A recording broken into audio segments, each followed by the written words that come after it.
Multiply 3.84 by 45 using long multiplication. Start with the ones digit, 5.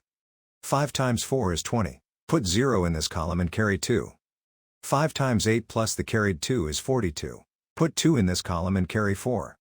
5 times 3 plus the carried 4 is 19. The first partial product is 1920. Now use the tens digit, 4. Start one place to the left. 4 times 4 is 16. Put 6 in this column and carry 1.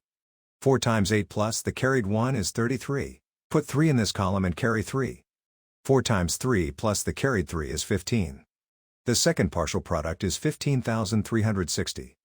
Now add the partial products, working from right to left. In the ones column, 0 plus 0 is 0. In the tens column, 2 plus 6 is 8.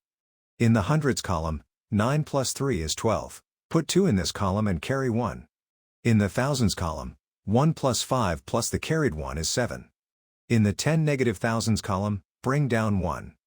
The whole negative number product is 17,280. Count the highlighted digits after each decimal point. The factors have 2 decimal places altogether, so the product needs 2 decimal places. Place the decimal point 2 places from the right. 17,280 becomes 172.80. That is simply 172.8. So 3.84 times 45 is 172.8.